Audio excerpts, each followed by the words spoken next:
உலகில் முதல் முறையாக வாரத்துக்கு ஒரு முறை செலுத்தும் அவிக்லி என்ற இன்சுலின் ஊசியை நோவா நார்டிஸ்க் நிறுவனம் இந்தியாவில் அறிமுகம் செய்துள்ளது. இரத்தத்தில் சர்க்கரை தேங்குவதை தடுத்து அதை உடலில் உள்ள செல்களுக்கு கடத்த உதவும் ஹார்மோன் இன்சுலின் ஆகும். டைப் 1 நீரிழிவு அல்லது டைப் 2 நீரிழிவு உள்ள நோயாளிகள் தங்களின் இரத்த சர்க்கரை அளவை ஆரோக்கியமான வரம்புக்குள் வைத்திருக்க நாள் ஒன்றுக்கு ஒரு முறையோ அல்லது பல முறையோ இன்சுலின் செலுத்திக் கொள்ள வேண்டியுள்ளது.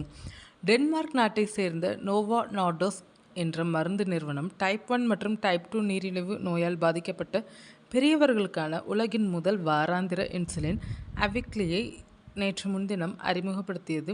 இது ஆண்டுக்கு 365 முறை செலுத்த வேண்டிய இன்சுலின் ஊசிகளின் எண்ணிக்கையை 52ஆக குறைப்பதன் மூலம் நீரிழிவு நோய் சிகிச்சையில் ஒரு குறிப்பிடத்தக்க மாற்றத்தை ஏற்படுத்தியுள்ளது. மேலும் ஊசி செலுத்திக் கொள்வதில் உள்ள பயத்தை குறைக்கும். நீரிழிவு நோயாளிகள் சிகிச்சையை தவறாமல் பின்பற்றுவதை மேம்படுத்தும். தினசரி ஊசி என்ற பயம் காரணமாகவே இந்தியாவில் இன்சுலின் சிகிச்சையை தொடங்குவது சராசரியாக 7 முதல் 9 ஆண்டுகள் வரை தள்ளி போகிறது. இந்தியாவில் சுமார் 10.1 கோடி பேர் நீரிழிவு நோயுடனும் சுமார் 13.6 கோடி பேர் ஆரம்பகட்ட நீரிழிவு நிலையிலும் உள்ளனர். மேலும் நமது நாட்டில் 9 லட்சத்திற்கும் அதிகமான மக்கள் டைப் 1 நீரிழிவு நோயால் பாதிக்கப்பட்டுள்ளனர்.